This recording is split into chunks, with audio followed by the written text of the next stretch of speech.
It is our pleasure right now to catch up with Miles Byrd, coming off a terrific sophomore year on the Mesa, getting ready for next fall and his junior year. Back with us, John and Jim, San Diego Sports 760. So, Miles, we appreciate your time. And first of all, thanks for hopping on and doing it today. Yes, sir. Thank you for having me, John and Jim. So let's start with obviously everything that San Diego State fans are talking about, which is the transfer portal. And obviously we learned within the last 24 hours that one of your teammates for the last 2 years, Lamont Butler, is in the portal. So I'll ask it this way. What has it been like for you to have the opportunity to play alongside Lamont the last 2 seasons? I'm definitely grateful for my time with Mont.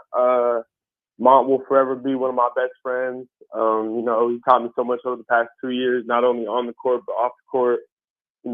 Grateful for all the time that I spent with him, and I'm always going to root for him no matter where he's at, whether he's in the San Diego State jersey, whether he's in the NBA jersey. That's forever going to be one of my brothers.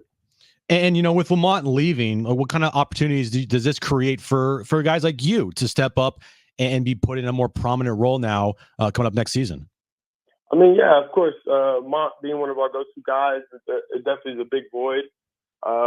So guys like me and BJ Davis and Reese Waters, Nick's going to come here in a month or two, and our guard group's got to step up. We're losing one of the, if not the best defender in the country. So we're all going to have to take a bigger load. We're all going to have to get in the gym and work together to build what we're missing.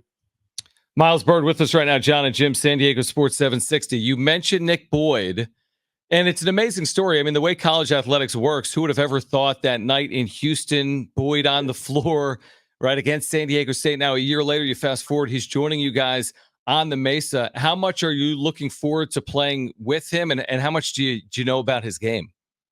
I'm excited. I was one of the people that was part of his hosting of his recruitment. Right. So I spent some time with him in San Diego. It's funny, me, him, and Mont actually went to an escape room in San Diego. So, I spent some time with him. I learned about him as a person, not just as a player. I think he's a really cool dude. I'm excited to be his teammate. But, on the basketball court, I can remember the first half of our game against FAU. He was killing. Yeah. And, obviously excited to see him shoot the ball here in San Diego.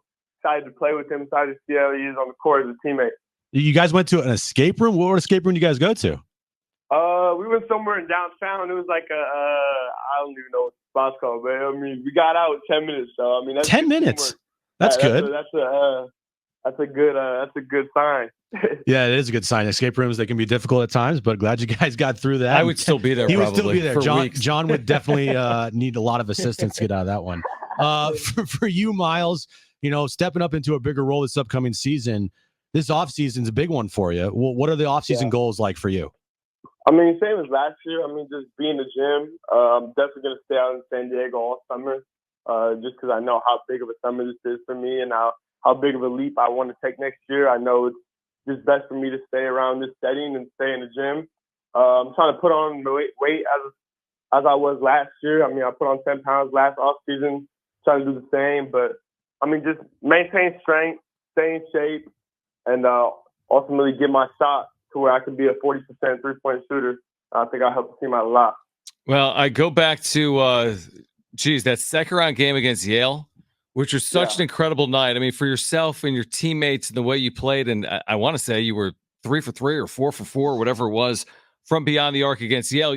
Jim just asked you about, how are you going to, what's the work that's necessary in the offseason? You just mentioned, hey, you want to shoot the 3-ball better. What else do you want to see out of the future version of yourself? If you could snap your fingers and look back at your junior year, what do you hope to be able to say about yourself over the next 12 months? I have big goals in mind. I obviously want to be an NBA player in the future. I think something that will help with that is being an all defensive guy, maybe even defensive player of the year. I think I'm capable of doing something like that, being a 6'6", 6'7" long guard that could guard multiple positions. Definitely tighten up my ball handling. I think with Mont, who's been our starting point guard the past 3 years here at SDSU, with him leaving, I think that also gives more time for the ball to be in my hands. So definitely tighten up my ball handling skills and decision making.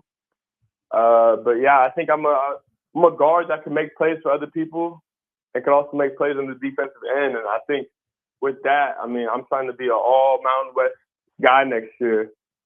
Love to hear that. Miles, with you and Elijah being the only 3-year guys returning next season, if you guys return, for you, do you feel like you're ready to step into that leadership role? Is that something that you want to do? Do you want to be like one of the main leaders on this team? And how do you view yourself going forward here with you and Elijah in the program next season?